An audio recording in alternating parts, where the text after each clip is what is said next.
esperanza está en Jesús.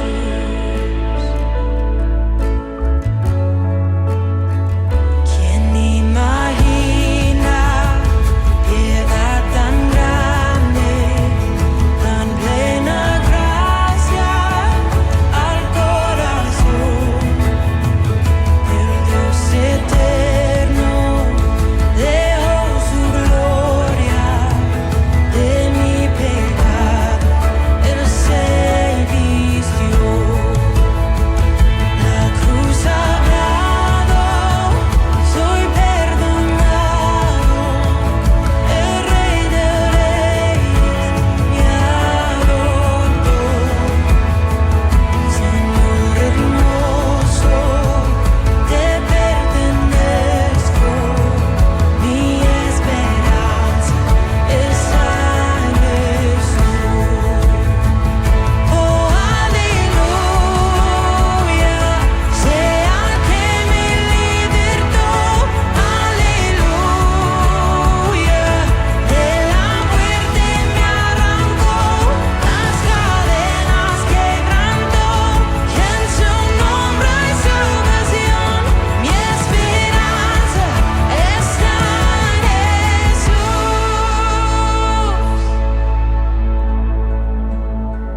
Y tus promesas fueron selladas cuando tu cuerpo resucitó. Desde el silencio, tu gran rugido quebró el poder de la muerte en mí.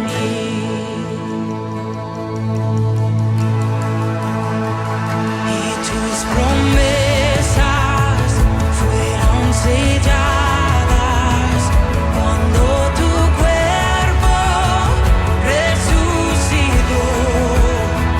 Desde el silencio, tu gran rugido quebró el poder de la muerte en mí.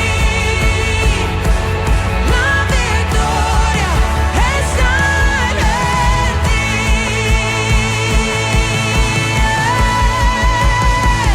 Oh, aleluya, sea que me libertó, aleluya, de la muerte me arrancó, las cadenas quebrantó, y en su nombre hay salvación, mi esperanza está en Jesús.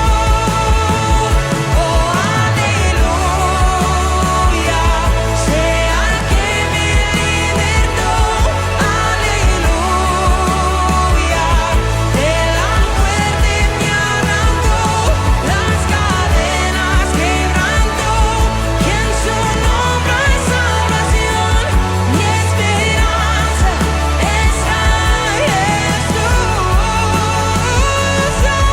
esperanza está en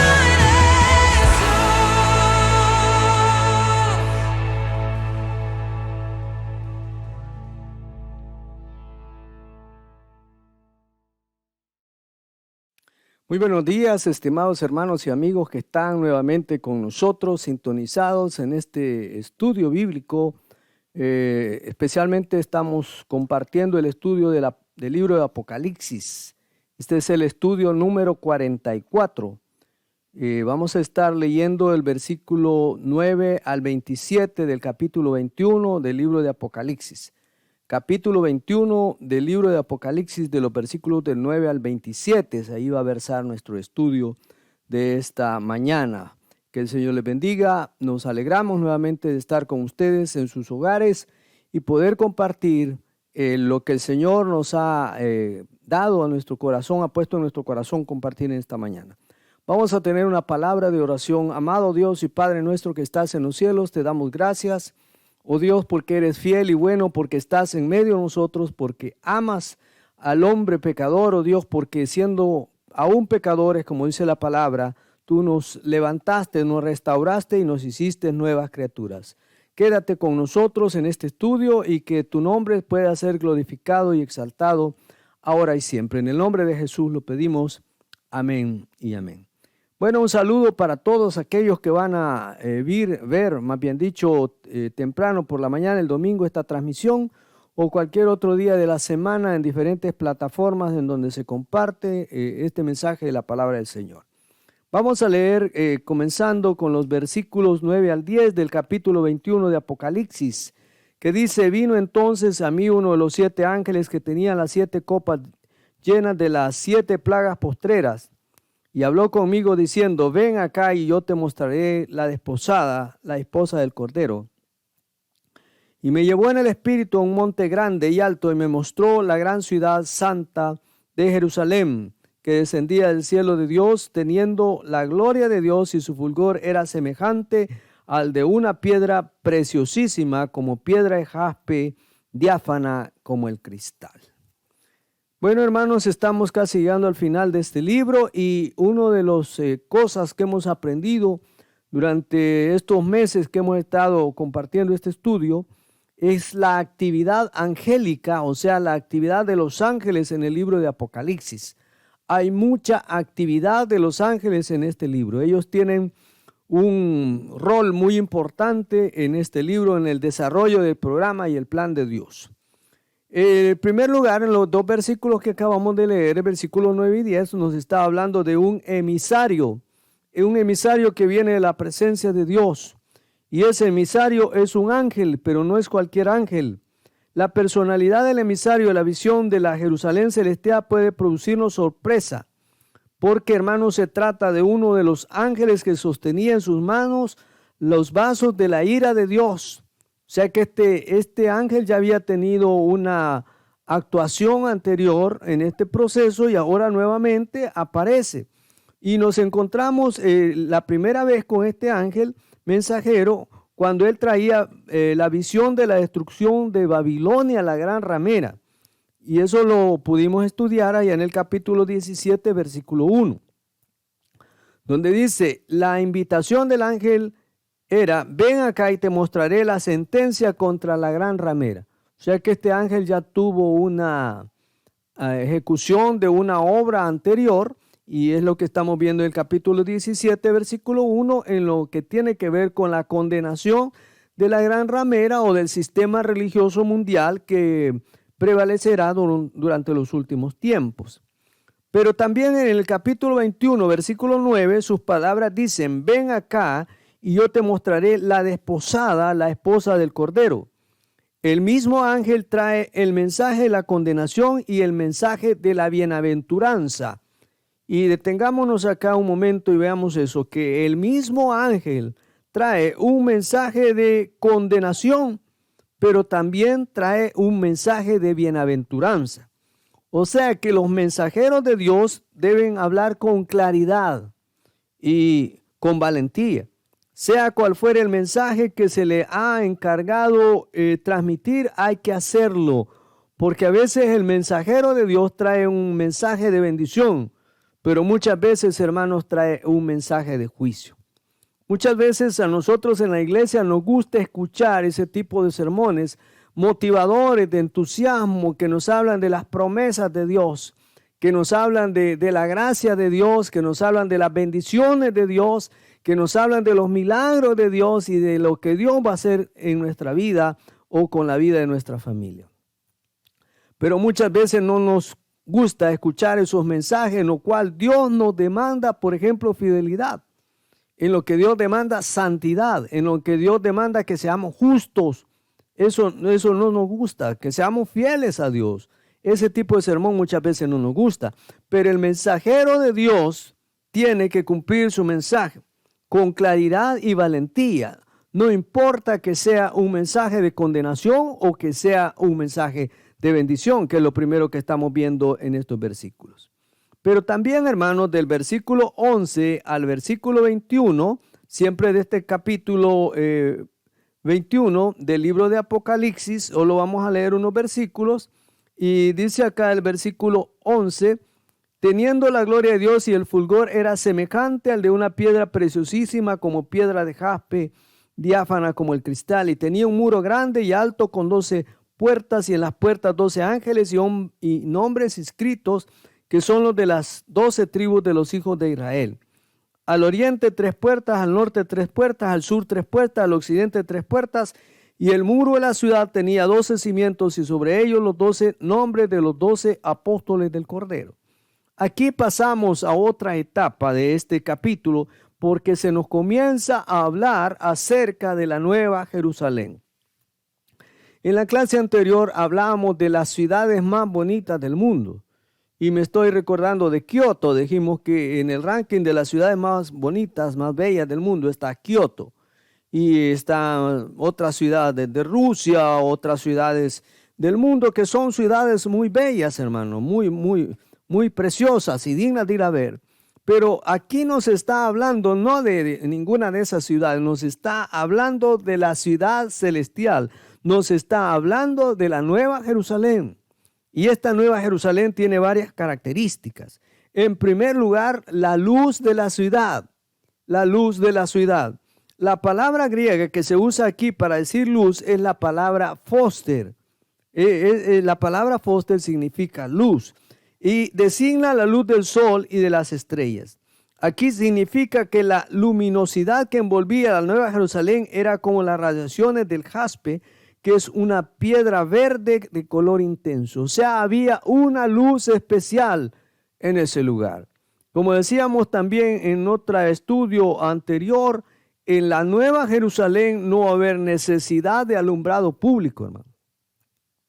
No va a haber necesidad de energía eléctrica, no va a haber necesidad de cualquier otro tipo de energía de ese tipo para poder producir luz, porque Dios mismo va a ser la luz de esa ciudad.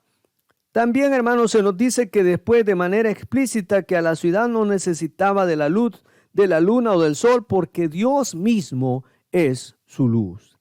El Señor dijo: yo soy la luz del mundo, el que me sigue no andará en tinieblas, porque donde está el Espíritu de Dios, ahí hay luz, no puede haber oscuridad.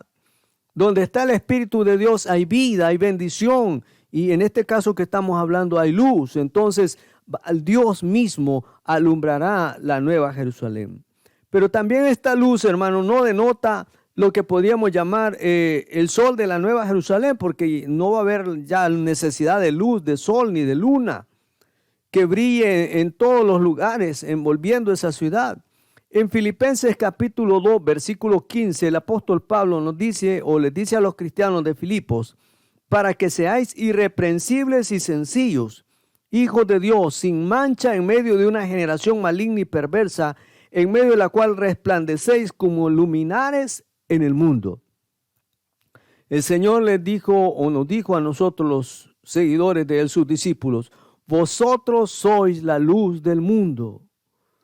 Dijo que la iglesia es la luz del mundo. Dijo que la iglesia es la sal de la tierra. Por lo tanto, el cristiano debe de alumbrar, debe de iluminar el lugar donde se encuentra. Aunque aquí estamos hablando del contexto humano, pero en el contexto celestial también los cristianos van a brillar, porque la gloria de Dios está en ellos. Y si la gloria de Dios está en nosotros, pues tiene que haber ese brillo. No es un brillo personal, sino es el brillo de la gloria de Dios.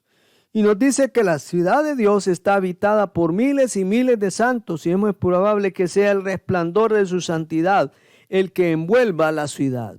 También ese es otro rasgo que estamos viendo, que en la ciudad celestial, en la Nueva Jerusalén, va a haber santidad absoluta, y entonces la santidad hace que brille el cristiano, que sea diferente, que haya esa cosa externa o interna que irradia hacia los demás, que bendice a los demás, que es lo que llamamos santidad.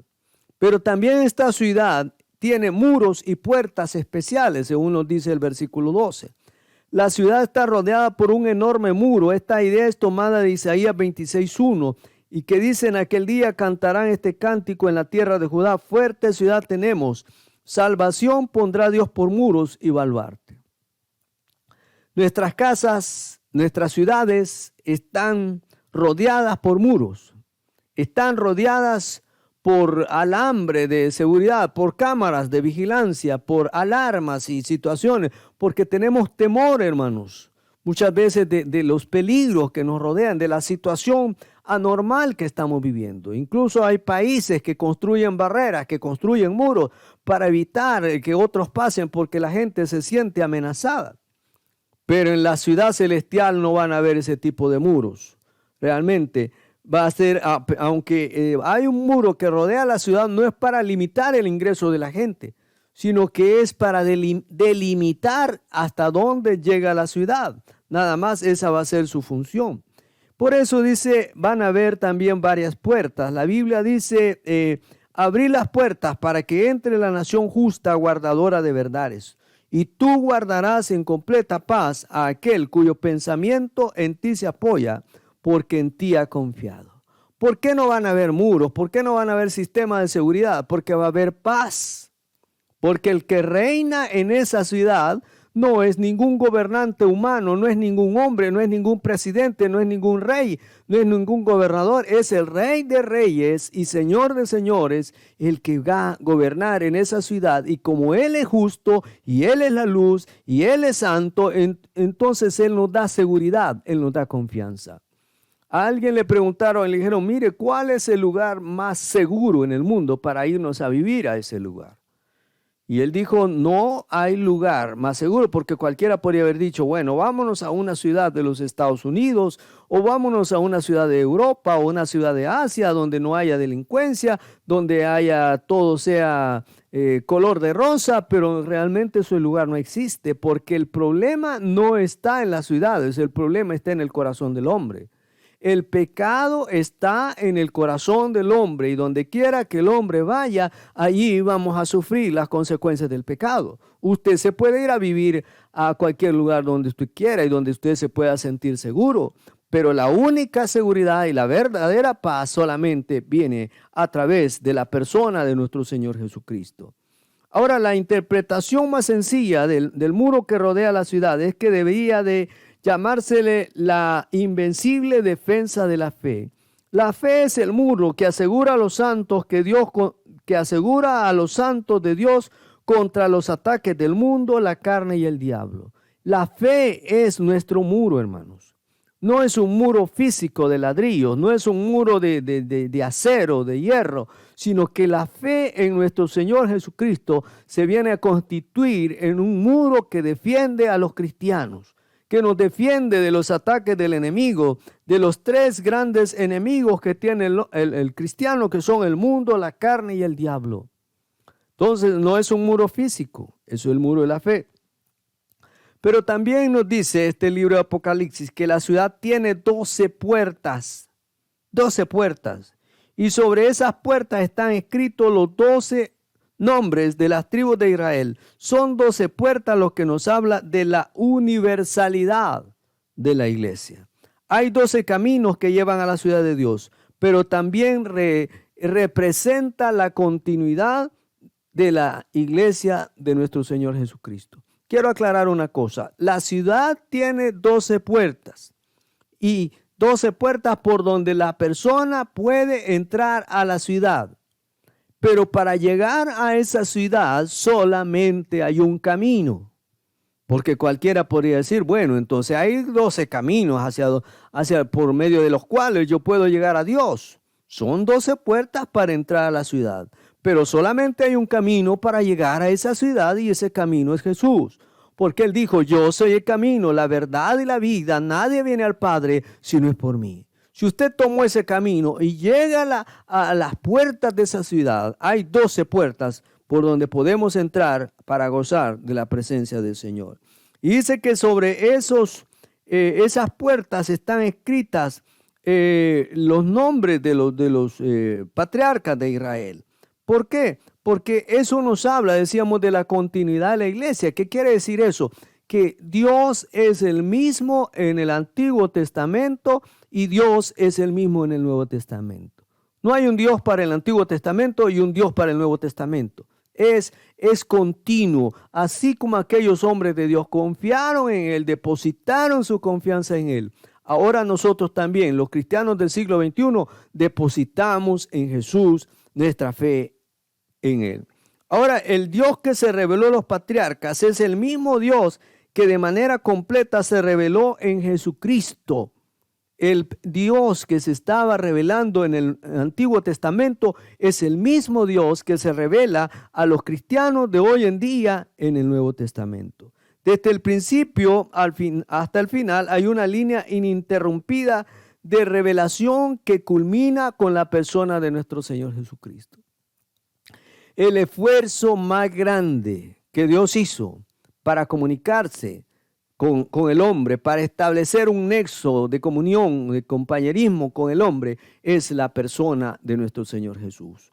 Porque Él, como dice el apóstol Pablo, Él es el Logos, Él es la palabra, Él es el verbo encarnado que se hizo hombre y se hizo semejante a nosotros para que ahora nosotros podamos tener conocimiento de Dios. Y luego del versículo 15 al versículo 17 de este capítulo 21 también nos dice: en primer lugar, vemos la forma de la ciudad. Esta ciudad tenía una forma muy especial, hermanos. Y eso lo vamos a ver del versículo 15 al 17. Dice: el que hablaba conmigo tenía una caña de medir de oro para medir la ciudad, sus puertas y su muro. Y la ciudad se hallaba establecida en cuadro y su longitud es igual a su anchura. Y él midió la ciudad con la caña 12,000 estadios. La longitud, la altura y la anchura de ella son iguales. Y midió su muro 144 codos de medida de hombre, la cual es de ángel. Bueno, esta ciudad, normalmente las ciudades antiguas eran construidas en cuadro, de un cuadro, en forma cuadrada. Pero esta ciudad tiene una característica muy especial, que esta ciudad no es cuadrada, sino que es cúbica. Tiene una forma de cubo. Los que saben un poquito de geometría, ¿verdad? Es como un dado enorme. Normalmente decíamos que las ciudades antiguas se construían en forma de un cuadro. Tanto Babilonia como Nínive, que eran dos ciudades muy famosas en el Antiguo Testamento, tenían esa forma. Pero la ciudad santa no solo era cuadrada, sino cúbica. La altura era idéntica al ancho y la altura. O sea, en el mundo antiguo, el cubo, hermanos, era símbolo de perfección. Repito ese pensamiento por si usted no lo sabía. En el mundo antiguo, la forma cúbica era un símbolo de perfección. Tanto Platón como Aristóteles, que eran dos filósofos griegos, anotan que en Grecia se les llamaba cúbicos a los hombres perfectos. O sea, que aquel hombre que ellos consideraban perfecto se le llamaba cúbicos. Ahora, debemos señalar, hermanos, las dimensiones enormes, astronómicas de esta ciudad. Cada lado de la ciudad dice que medía 12,000 estadios. Será la medida de cada lado de la ciudad. Esto equivale a 990 kilómetros. O sea, tenía 990 kilómetros de ancho, 990 kilómetros de largo, 990 kilómetros de alto, con una área total de 970.299.000 kilómetros cuadrados. Ninguna ciudad en el mundo tiene esas dimensiones. Los entendidos de la materia dicen que esas dimensiones llegaría casi desde Nueva York hasta Londres. Esa es la distancia que podía cubrir desde Nueva York, desde la ciudad de Nueva York hasta la ciudad de Londres, en Inglaterra, pasando por todo el océano Atlántico. Ahora, ¿por qué Juan nos describe la ciudad de esta forma o por qué el Señor se la reveló de esta forma? ¿Cuál es la enseñanza que encontramos allí? Ahora, no se trata solamente de representar una dimensión inimaginable, una dimensión enorme. Lo que Juan quiere decir es que en la Nueva Jerusalén habrá lugar para todos los que quieran habitarla. Me estoy acordando de un antiguo himno que decía: hay lugar para todos en la familia de Dios. Y esa es una verdad. Hay lugar para todos en la familia de Dios. Y eso es lo que está recalcando Juan al escribir esto, que las dimensiones de la ciudad son tan enormes que hay espacio para todos. Nadie podrá llegar a las puertas de la gloria, tocar la puerta y que a alguien le abra y le diga: Señor, ya no hay espacio, todo está ocupado. No, hay lugar para todos, hay espacio para todos. Los hombres tienden a limitar las dimensiones de las iglesias, eliminando de ellas a los que en su concepto no merecen pertenecer a ellas. Muchas veces nos constituimos en jueces de otros y decimos, no, este no puede estar en la iglesia. No hay espacio para él acá, pero hay espacio para todos en el reino de Dios. Y esa es la confianza y la seguridad que nosotros debemos de tener.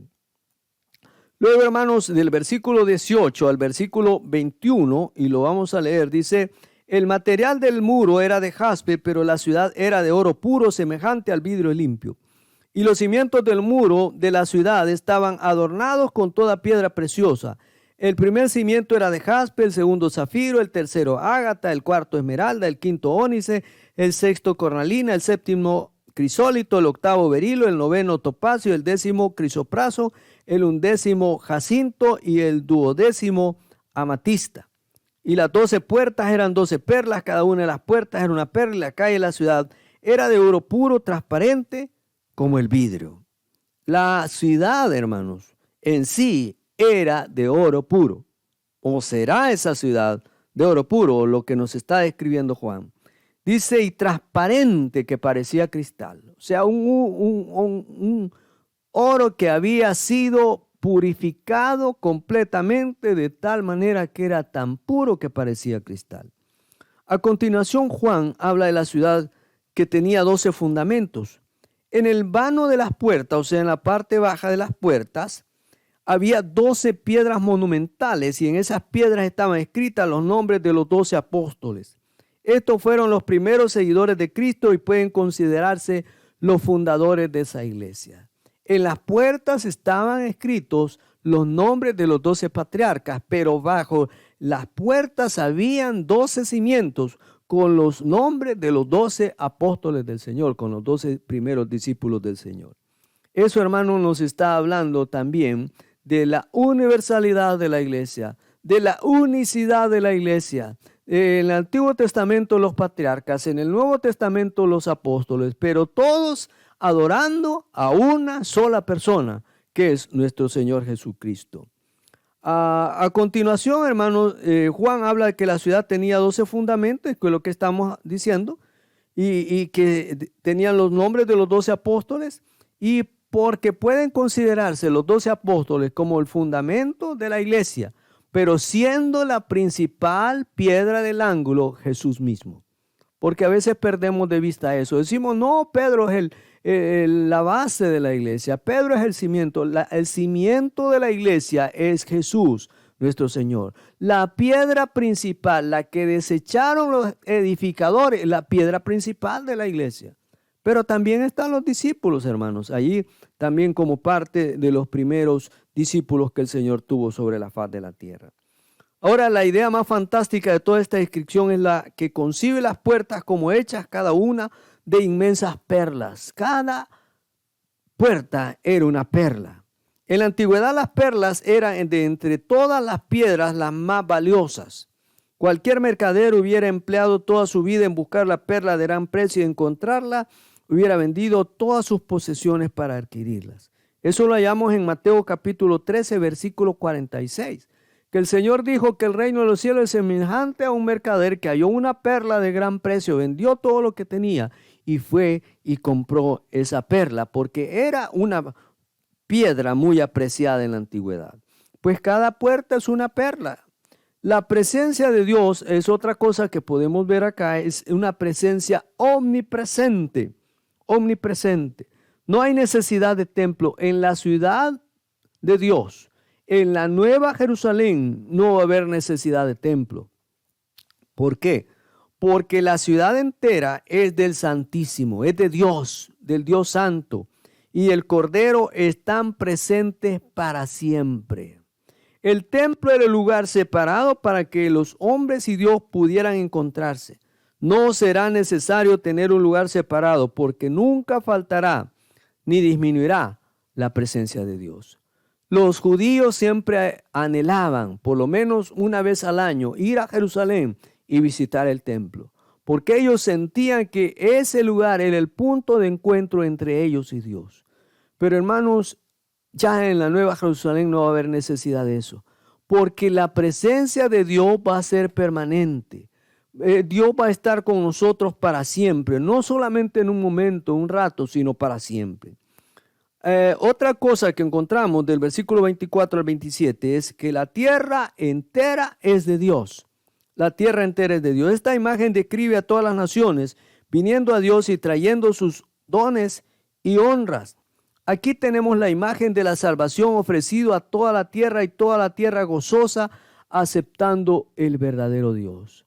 Por eso hacemos tanto énfasis en las misiones, porque el evangelio es para todos, hermanos, ya sea para negros, para blancos, para chinos, para cobrizos, para indios, para cualquier raza, no importa lo que sea, el evangelio es para todo. Isaías describe la imagen del día cuando todas las naciones de la tierra subirán hasta el monte de Sión para ser adoctrinadas en la ley y aprender a caminar por las sendas de Dios. Y acontecerá lo que dice Isaías 2:4, acontecerá en lo postrero de los tiempos que será confirmado el monte de la casa de Jehová como cabeza de los montes y será exaltado sobre los collados y correrán a él todas las naciones.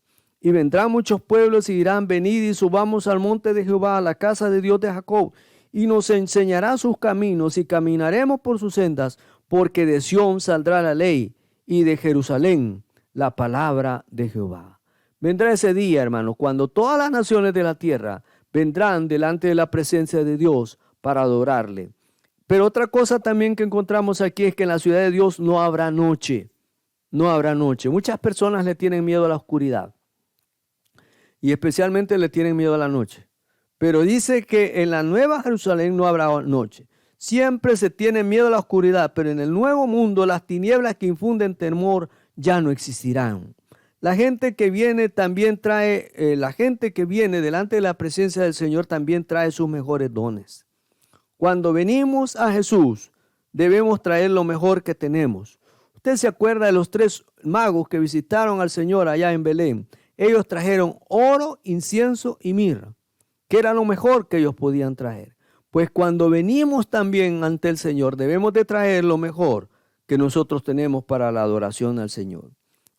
Todos debemos traer nuestras mejores cualidades y ponerlas a los pies de Jesús. No sé qué habilidades, qué cualidades especiales tiene usted, pero qué bueno traer esas habilidades para el conocimiento a los pies del Señor Jesús. Y ya para concluir, hermanos, este capítulo termina con una amenaza. Dice, versículo 25, dice, sus puertas nunca serán cerradas de día, pues ahí no habrá noche, y llevarán la gloria y la honra de las naciones a ella. No entrará en ella ninguna cosa inmunda o que hace abominación y mentira, sino solamente los que están escritos en el libro de la vida del Cordero. Dice que allí no van a entrar solo los que tengan una religión, solo los que crean en alguien no van a entrar, sino que dice que no entrará en ella ninguna cosa inmunda o que hace abominación y mentira, sino solamente los que están escritos en el libro de la vida. Este capítulo entonces termina con una amenaza. Los que no estén dispuestos a dejar de lado su pecaminosidad quedan excluidos de la gloria de Dios. Los excluidos son aquellos que deliberadamente y con los ojos bien abiertos continúan en el pecado. Aquellos que conociendo el camino de Cristo, contando con las ofertas de Cristo, deciden sin embargo seguir su propio camino, rechazando su gracia. ¿Cuánta gente, hermanos, ha llegado al conocimiento de la gracia de Dios? ¿Cuánta gente ha sabido de Dios, ha tenido quizá un encuentro con Dios o con aspectos relacionados con la iglesia, pero nunca ha cedido, hermanos, su vida al Señor? Y si usted nunca ha hecho ese compromiso de fe de entregar su vida al Señor Jesucristo, pues usted no podrá entrar a esa ciudad porque su nombre no está escrito en el libro de la vida. Yo le invito en esta mañana, esta noche, no sé qué hora nos va a escuchar, a que entregue su vida al Señor Jesucristo y escriba el Señor su nombre en el libro de la vida. Vamos a orar, Señor. Gracias, Dios, por habernos permitido compartir esta palabra. Te adoramos, te bendecimos, te glorificamos, te honramos. A ti sea la gloria, la honra, hoy y siempre. Amén. Gracias por habernos sintonizado. Le invitamos la próxima semana, siempre a esta misma hora o en estos mismos medios va a estar esta reflexión. Creo que la próxima semana terminamos ya el libro de Apocalipsis. Así es que usted pues ha sido un gusto compartir esta palabra. Luego vamos a estar estudiando otros libros de la Biblia. Que el Señor les bendiga, les guarde, asista a su iglesia, congréguese, que el Señor viene pronto. Amén y amén.